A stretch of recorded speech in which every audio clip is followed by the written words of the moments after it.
Welcome back to the Tundra, episode 13, presented by Nicolay Law.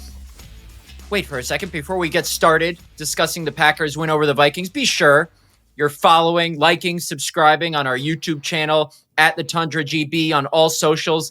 Do us a favor and tap in wherever you get your podcasts, all that good stuff. We really appreciate it. That's your holiday gift to us, is following us on all our socials. We appreciate all the support we get from y'all on a weekly basis. All right, John Kuhn, Packers legend. Let's dive in to the Packers 23-6 win over the Minnesota Vikings. I think it's only right that we start with the Green Bay Packers defense. And what I want to talk to you about, because we get into the specifics of Micah Parsons a little later with Annie Agar, is kind of the philosophy of pinning your ears back when you have a big lead. That's not something we've seen the Packers be able to do a bunch this year. Matt LaFleur actually said post-game today, it was really the first time in quite some time that he felt his pass rush could pin its ears back. That's the strength of the Packers defense. How big was getting that early second half lead, that early second half double-digit lead, I should say, and how did it really play into what the Packers want to do truly every week on the defensive side of the ball?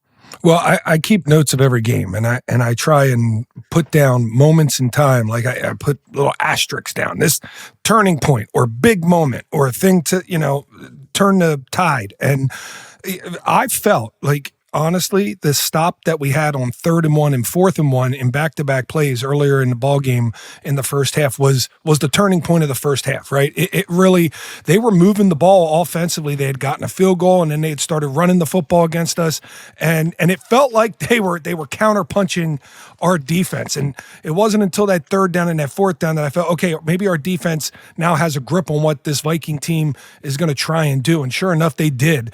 If you look at the rest of that game and what they were able to do.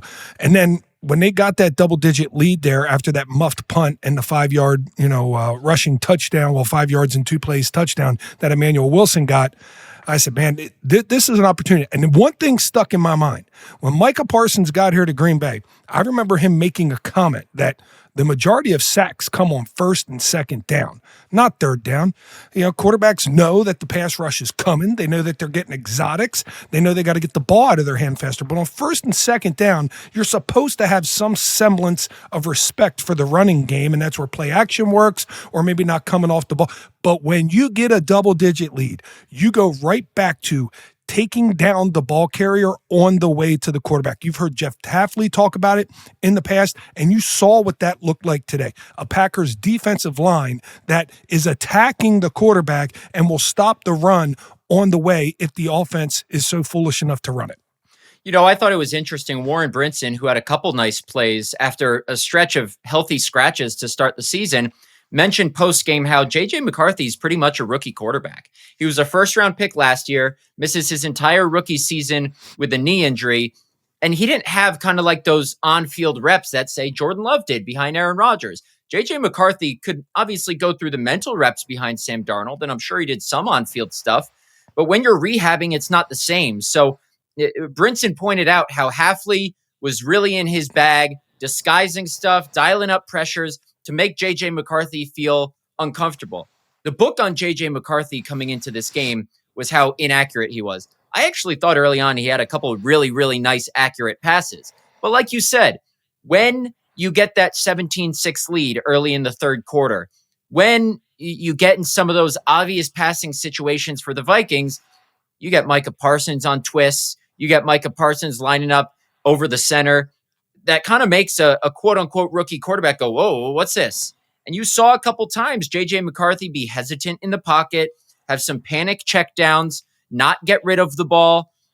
I thought Jeff Hafley in this Packers defense, even though they struggled a little bit early stopping the run, rebounded from that and put together a really, really nice game. And it's not like the Vikings offensive line was some bums. Talking to the Vikings beat writers, this is the first time all season the Vikings have had their preferred starting 5 on the offensive line.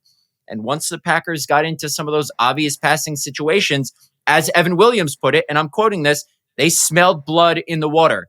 And he said, when we can get in some of those situations, we like to let our big dogs eat. We let 1 and 52 eat, and that's exactly what they did today. you could look at this Vikings roster and say, aside from one position, it's a better roster. I'd probably say, in order of importance, 2 to 53 than what it was last year when it beat the Packers 2 times. Obviously, that one difference is the quarterback position. And it's fascinating to me that teams within the same division as the Green Bay Packers that clearly say, our goal here, when a Chicago Bear head coach is brought in, his first press conference always says, we're here to beat the Packers and then to win the North, right? That's what it said. I'm just amazed by how many of these teams still continue to come in here, draft quarterbacks, and throw them in as early as they did. Everybody applauds the Packers and thinks they just won some sort of raffle by being able to have Brett Favre followed by Aaron Rodgers, followed by Jordan Love. But they sat Aaron Rodgers for 3 years. They sat Jordan Love for 3 years.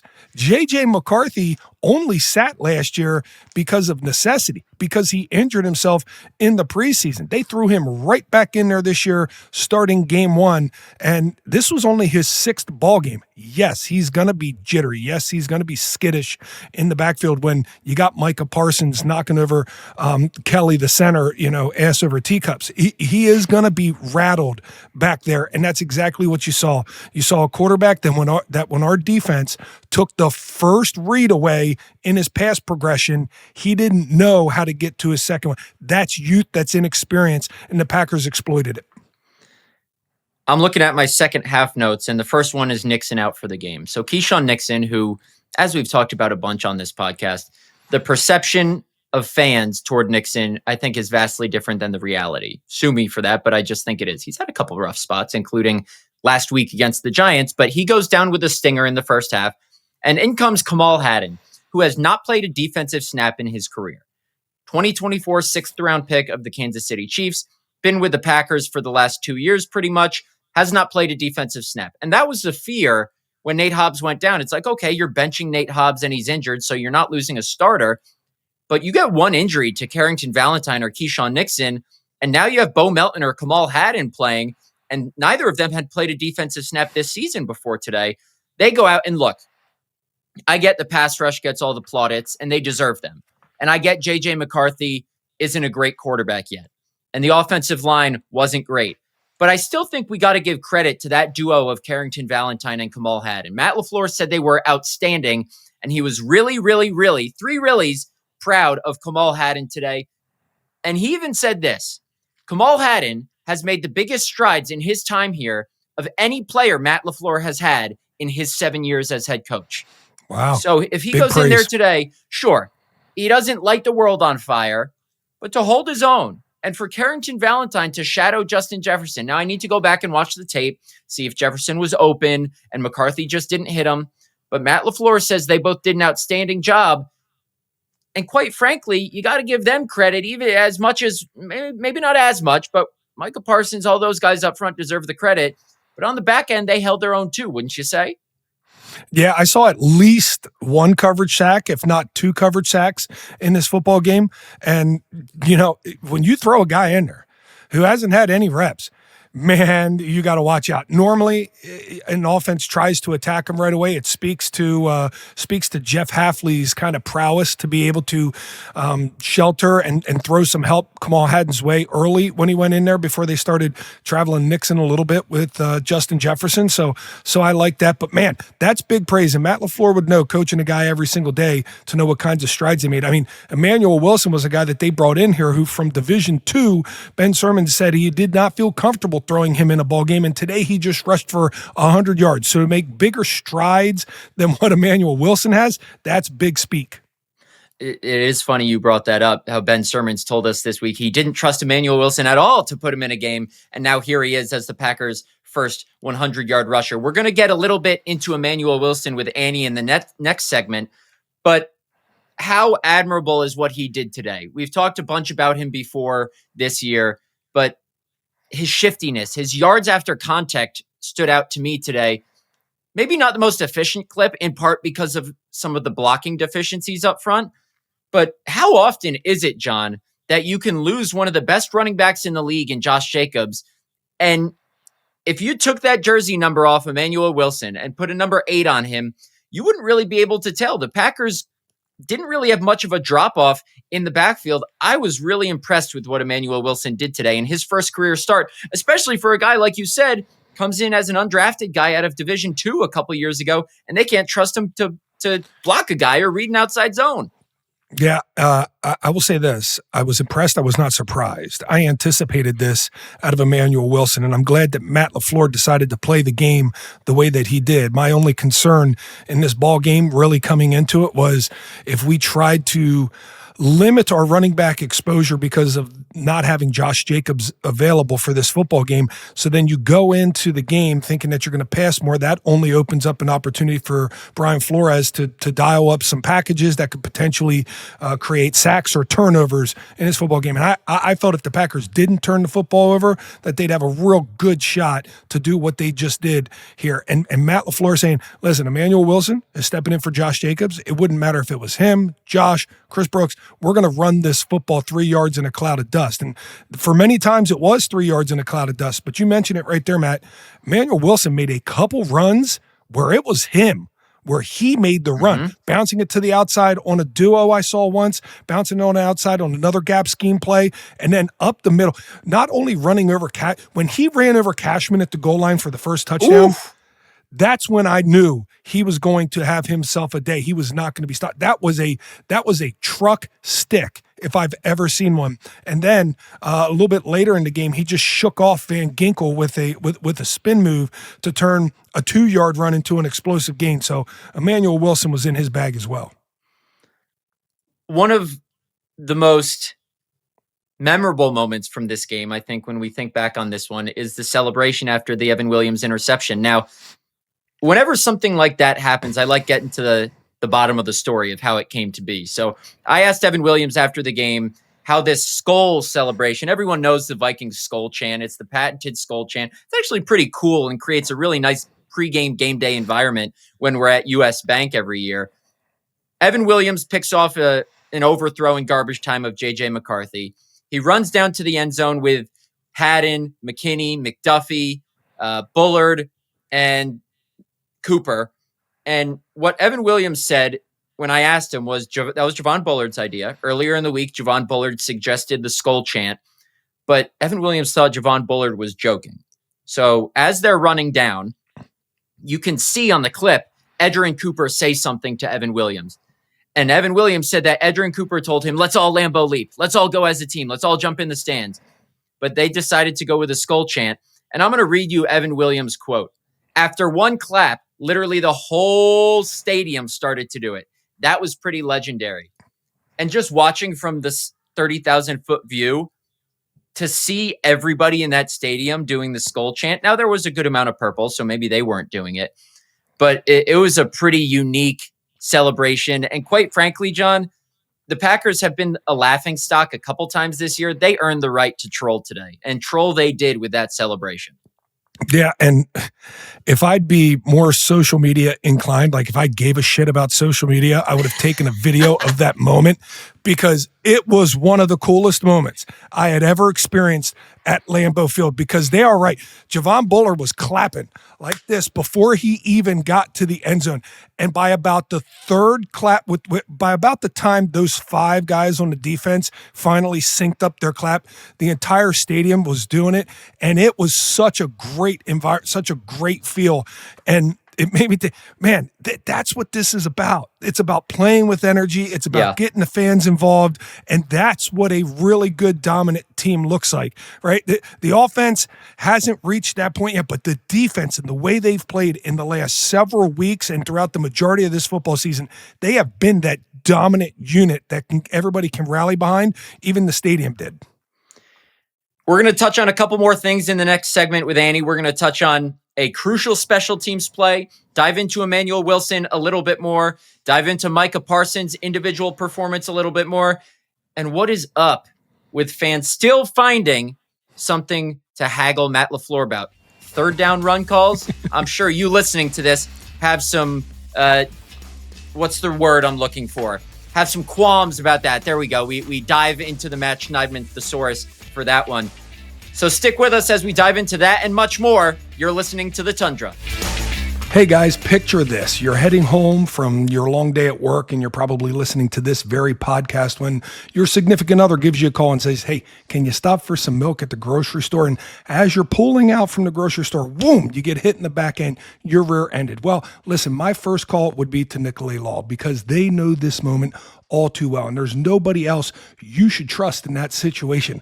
From car crashes to wrongful death cases, they've helped thousands of Midwesterners pick up their pieces. And when it matters most, you want the lawyer that you trust in your corner. One of the many great things about Nicolay Law is they don't get paid unless you win. So if you or a loved one is ever hurt, call Nicolay Law because no one should have to face hard times alone. Visit nicolaylaw.com today or call 1-855-NICOLAY. Welcome back to the Tundra, episode 13. This segment is brought to you by Potawatomi Sportsbook. Hey, sports bettors, whether you're new to the game or can knock out 16-leg parlays with the best of them, the premier sportsbook you want is smack dab in the heart of Milwaukee. It's the Potawatomi Sportsbook. Not only are there over 90 sports betting kiosks, there's all-star dining, first-class drinks, a giant video wall, and more.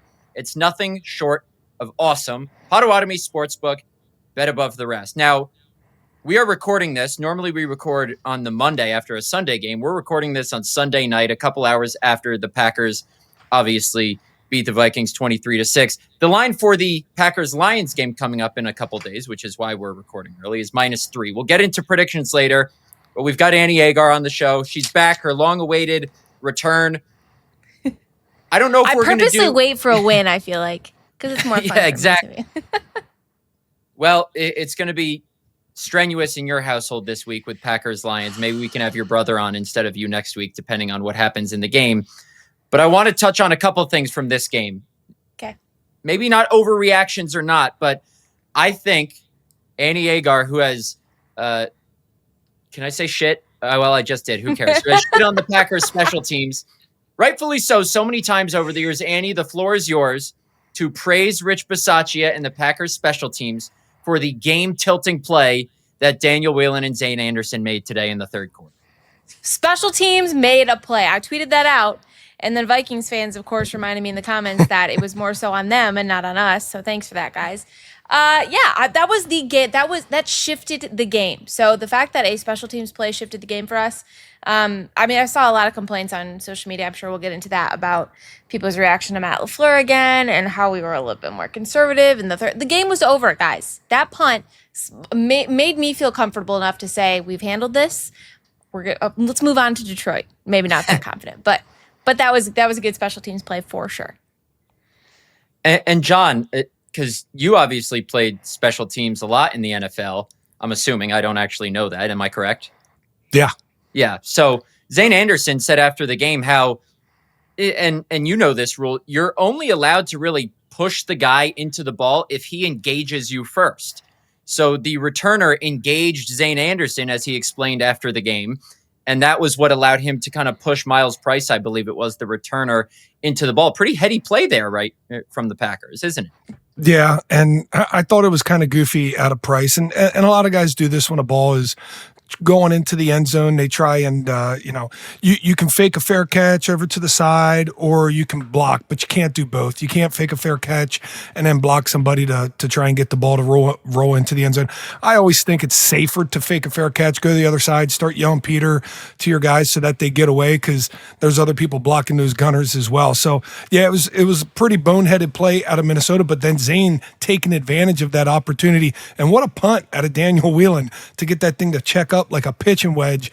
Definitely. And I'm with you, Annie. I got my notes right here as well. If you see right here, turning point. I wrote turning point right there when that fumble went, because guess what? Annie was right. When they scored from 5 yards out a couple plays later, the game was pretty much over.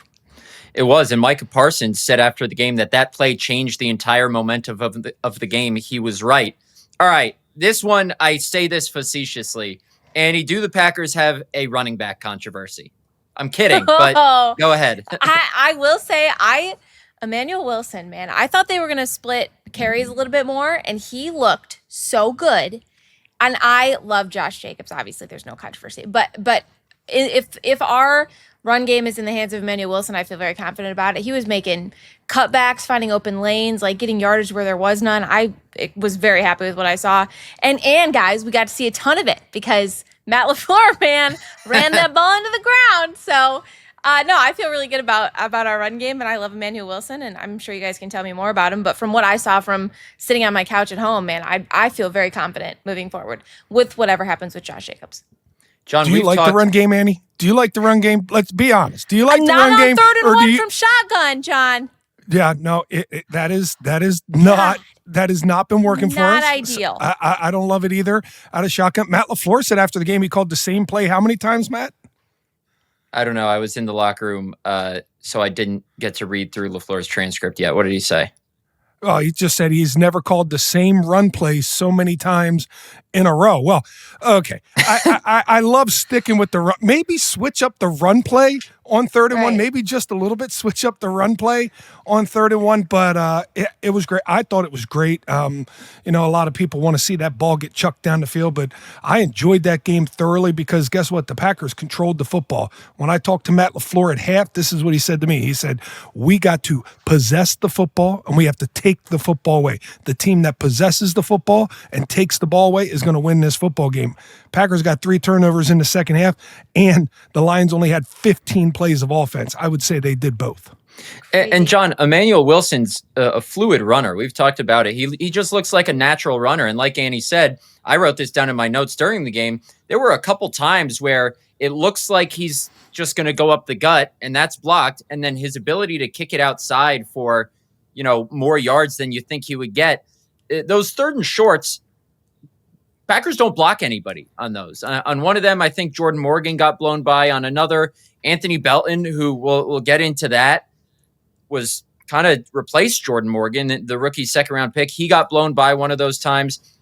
I understand sticking with the run because it was working and you're just trying to drain the clock and limit possessions for the Vikings. But, and this is another thing I'll say before I get into our third talking point.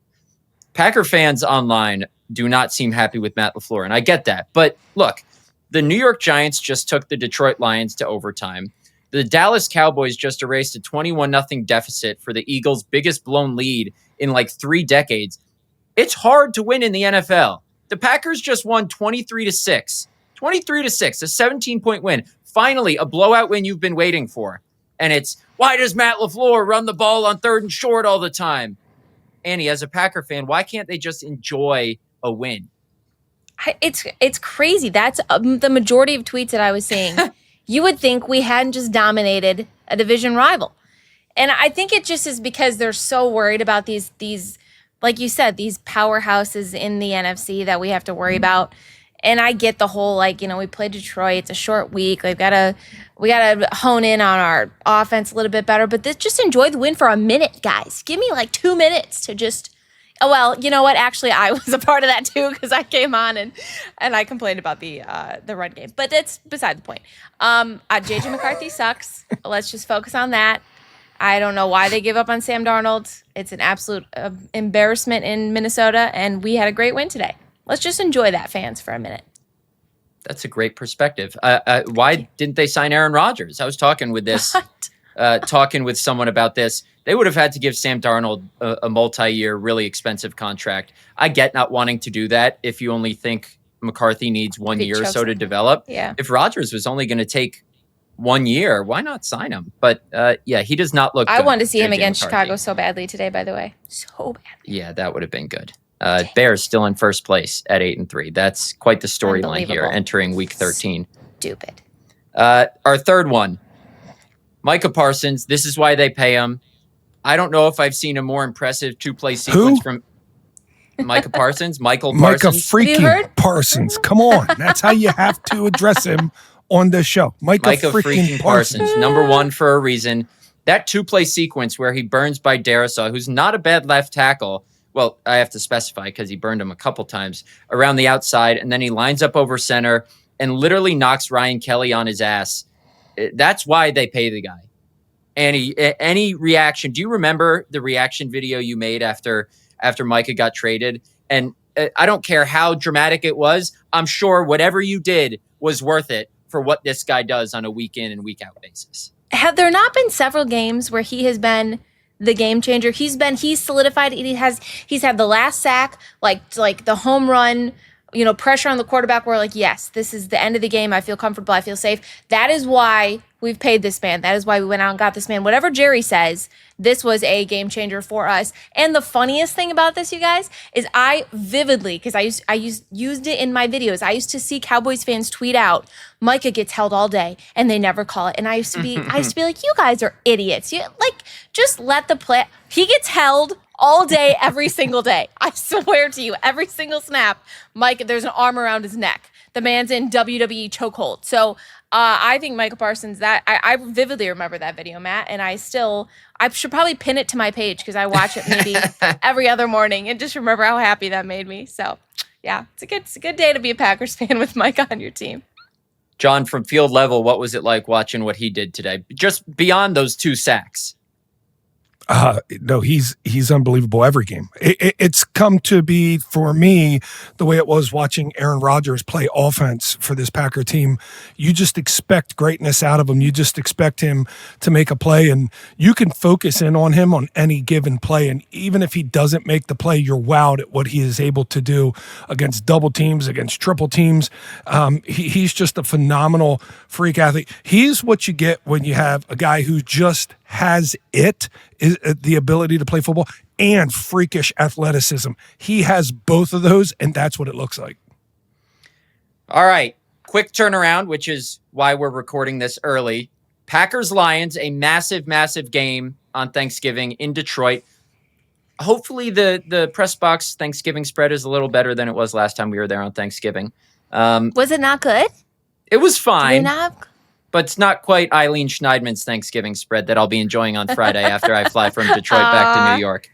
I'm surprising like 35 of my family members, which will be fun. Well, hopefully they don't listen to the podcast. Well, hopefully they don't listen to this. That's right. So much for that. Now you're going to find out who actually listened to it and who don't. Whoops, exactly. All right. Potawatomi Sportsbook currently has the line Lions -3. As we said, Lions escaped in overtime against the New York Giants today. Giants probably should have won that one. Giants are a good football team, so maybe that makes the Packers feel better about their regulation win against the Giants last week.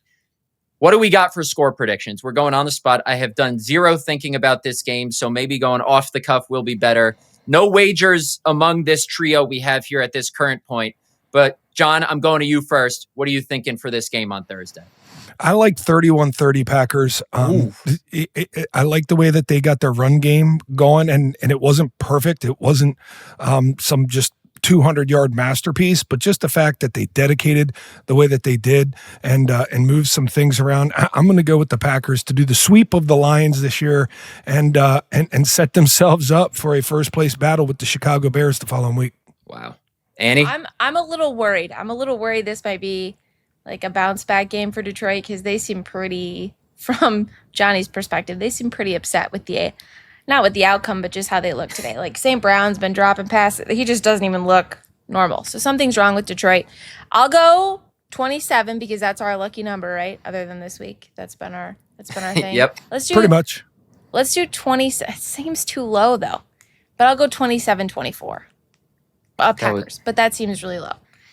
That's close to mine. I'm not confident on that. You don't feel confident about it? I don't know. That seems really low to me, but it's Thanksgiving. Anything can happen. Okay. I am going to go 28-24 Detroit. I think the Packers split this one. Jordan Love in the offense looked a little shaky today. Couldn't take advantage of some of those red zone opportunities. I understand maybe in some of those third down situations or other situations, they're going to pass the ball in a tighter game, but they were just trying to drain clock. You could say that maybe that's not really what they were trying to do, but I'm going to go Detroit 28-24. I know the Packers have had some success in Detroit in recent years, almost pulled off the upset last year, won the year before with Jordan Love. I just think that, especially if there's no Keyshawn Nixon, who I think has been having a better season than people give him credit for. It's one thing to hold Addison and Jefferson in check with Valentine and Kamal Haddon because the Vikings have J.J. McCarthy in that offensive line. The Lions are much better up front and with Jared Goff, so I don't know if those two can hold them in check as well. So that combined with some of the Packers' stagnancy on offense, I'm going to go 28-24 Detroit. What if I gave you a prediction that I have no factual information on, but I just think is going to, I would bet Keyshawn Nixon plays in this game, and I would not be surprised if Jaden Reed plays in this game. So the comeback of Jaden Reed to this offense, give a little break tackle yak availability to Jordan Love on those shorter passes and Keyshawn on the outside. Would that change your philosophy here, Matt? I mean, it might. And also, is Josh Jacobs going to play? He told us on Thursday that he's only missing bet so. maximum one game. I'm surprised he... Oh, you guys kind of mentioned it. He was trying to play this week, right? Like he would try to play if he had one leg left. But he told us, I asked Josh on Thursday, what's the worst case scenario? And he said, worst case scenario, I only missed this Vikings game. So expect him back. I would be a little surprised if Jaden Reed plays off of one day of practice on Friday because they're not having a true practice this week, but maybe he does. Who knows? And then Keyshawn Nixon, we'll see. When he spoke after the game today, he wouldn't, put any timetable on it. Stingers are kind of tricky. Sometimes you can bounce right back from them. Sometimes John Kuhn has 5 or 6 in a game and he doesn't miss any time, like we've talked about on this show before. And sometimes Quay Walker misses a whole week of practice and doesn't play. So we'll see on that. But I'm still going to go 28-24. Wow, we couldn't sway him, Joe. Disappointing. Terrible. Because people just accuse me. Well, he's a Yankees fan. He's used to disappointments. Thanks for coming on, Annie. You're listening to The Tundra. Welcome back to The Tundra, episode 13, presented by Nicolay Law. We're going to touch up on some odds and ends from the Packers-Vikings game and then dive a little bit more into Thanksgiving preview as we record here early ahead of the Thursday game in Detroit. John, one thing I wanted to touch on that we haven't talked about yet is that right guard rotation and then not a rotation. For the first half, it seemed like Jordan Morgan, the 2024 first-round pick, and Anthony Belton, the 2025 second-round pick, were rotating, and they were for a little bit. And then Anthony Belton played the second half. Now, we got to dive into the tape, and as we sit here at 8 p.m. on Sunday night, we haven't done that yet. But it seemed the Packers like what they saw from the rookie. And look, we've talked about it before. Jordan Morgan's best position is left tackle. He'll probably start at left tackle next year. So I don't think it's the end of the world that they're going with Belton, at least for now, at right guard. But from what you saw off rip, do you expect Anthony Belton to be starting at right guard on Thursday in Detroit? I do, and I'll give you a couple of reasons why. When you watch the film, it's not going to be perfect. He missed on a couple guys that I saw just with my naked eye on the field. But what he does do, because he's such a big body. What is he, 340 pounds? How tall? 6'6", 6'7"? Yeah. Something to that. Big boy. He is a massive man. So when you stick a massive man in the middle next to another massive man like Sean Ryan, the guys, they got to run the hump around him. They're not going to bull rush him. And Jordan Morgan, after getting bulled several times last week against the Giants, had a miss early in this football game. And I think the Packers said, if we're going to die, we're going to die slow. And that's how you die with Anthony Belton in there. It's not going to be quick. They're not going to just bull rush you straight to the quarterback or something to that nature. He's got a lot of technique he needs to clean up. But as we said, he's a rookie, and they can work on cleaning that stuff up. And I'll say another thing, right? He played tackle predominantly in the preseason for us.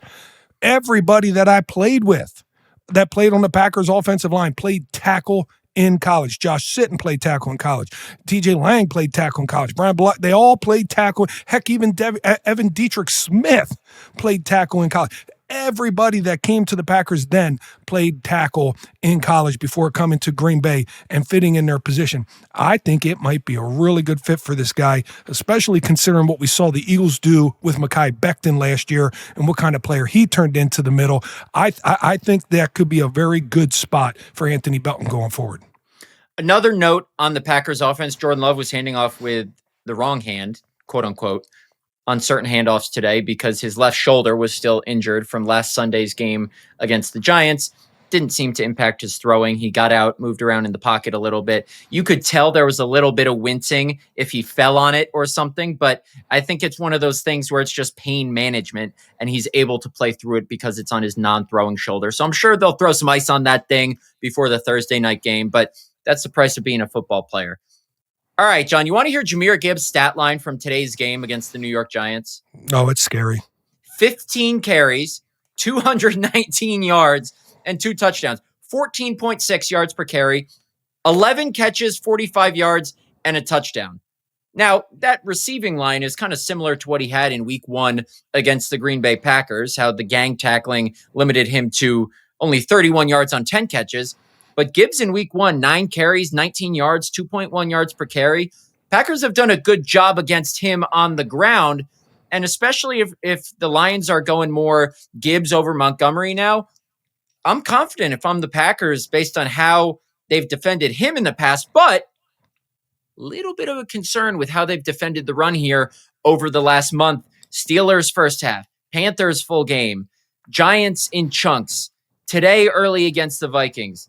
How much are you worried if you're the Packers going into Detroit on Thursday against one of the best running backs in the NFL? Well, you have to be concerned, but you can't be afraid, if that makes any sense, right? You got to go in there and you got to continue to play your game. You got to continue to cast that net. The Packers have done a great job of the way they get defended, having that 2-shell, having that net back there. They do the same thing defensively. Jeff Hafley's not bringing a whole lot of blitz into these football games because he knows he's got Micah Parsons to get pressure. He knows he's got Rashawn Gary to get pressure. But the thing about that shell is that encourages the run. The Packers have been hit with it a few times. I don't want them to get out of their comfort zone and start making stuff up and doing something different because they're afraid that this trend could really explode with Jahmyr Gibbs. He is an absolute weapon. He should probably end up getting his in a football game. I mean, he's one of those guys that you hope to contain and you don't necessarily expect to stop. But like you said, they pretty much stopped him on the ground in week 1. A lot different now than week 1. Teams start to get their footing, understanding what they can do well as the season goes on. But this is a big time game. And you talk about emptying your bucket. This is going to be one of those games where both teams are going to empty their bucket out here and try and get that win before they get 10 days rest going into the next week. Packers lost in Detroit last year. I believe it was 34-31, kind of a back and forth game. The year before that on Thanksgiving was kind of the Packers, okay, they might be for real moment. I think they had beaten the Chiefs the week prior. They come in, hit Watson on a go ball on the first play of the game, get out to like a 20-0 lead in the first quarter. And here's a quiz question for you, John Kuhn.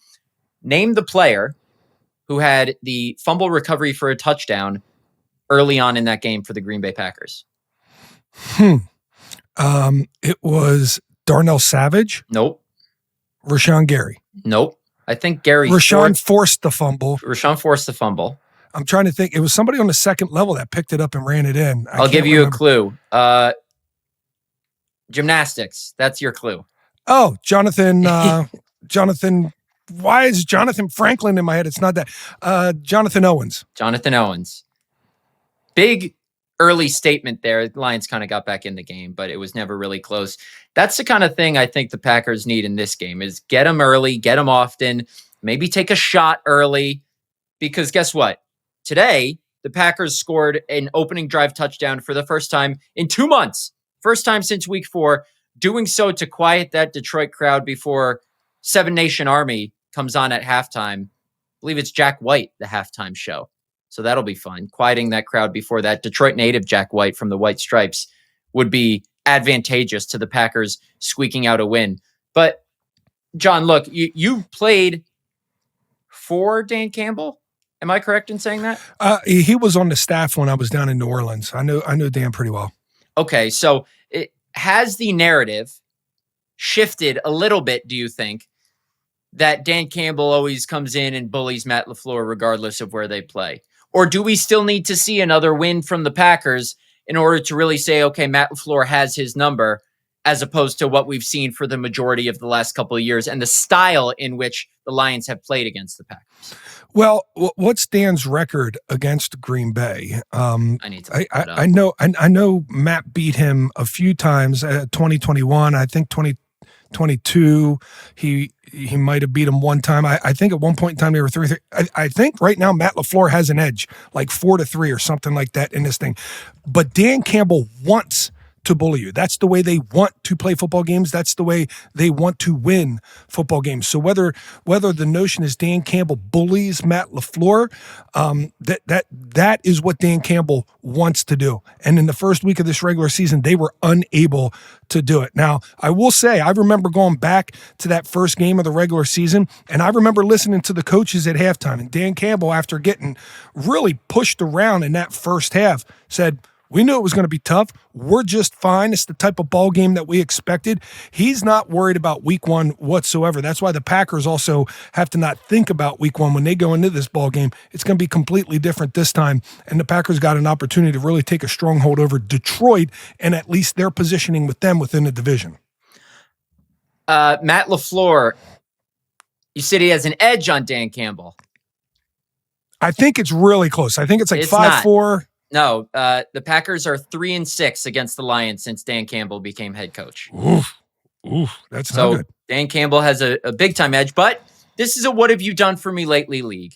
And if the Packers can sweep the Lions, including there's no selling it short. This is a massive, massive game on Thanksgiving. The Packers are currently 7-3-1. The Lions are 7-4 in third place. That's a tight division.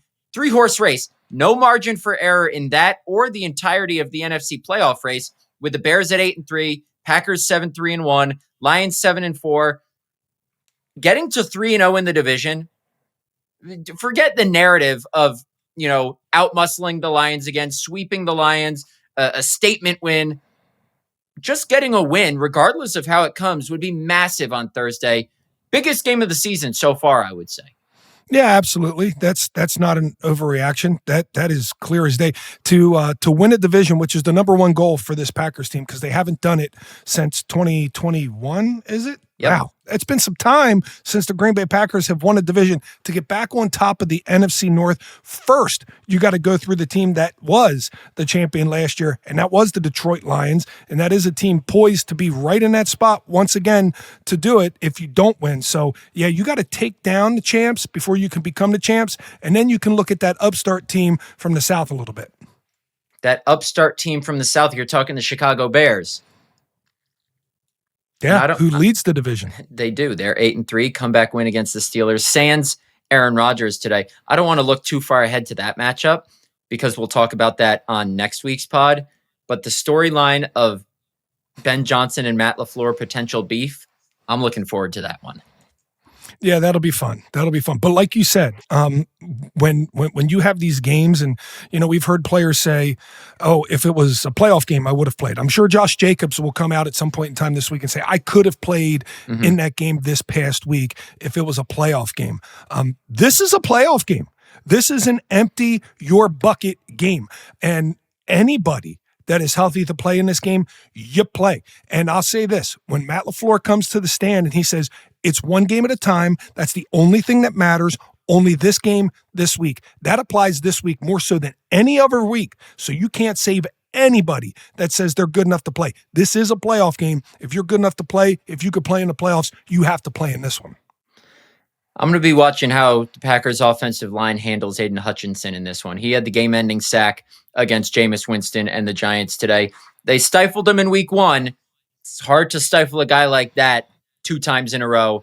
Zach Tom, Rasheed Walker. If Aiden Hutchinson lines up inside the guards, they're going to have a plan for him to prevent him from really making Jordan Love in that left shoulder uncomfortable. But besides that, we touched on a couple of the small things earlier. Jaden Reed, Quay Walker is going to be one to watch. Matthew Golden didn't play today. Could they potentially get Nate Hobbs back for some depth? What about Keyshawn Nixon? Is he going to play? Jaden Reed, no practice. Is he going to play? A lot of things to watch here on a short week for the Green Bay Packers. But John Kuhn, I will see you in Detroit on Thanksgiving. I can't wait to spend my Thanksgiving watching some good football. And we can't wait to share it with all you fans who follow along online with John Kuhn and me, Matt Schneidman at The Athletic. As always, if you wouldn't mind doing us a favor, consider it your Christmas gift to us. Subscribe, like, follow, Apple, Spotify, Twitter, at the Tundra GB on YouTube. We thank you all for listening and appreciate everyone for tuning in to another edition of the Tundra. We'll talk to you next week.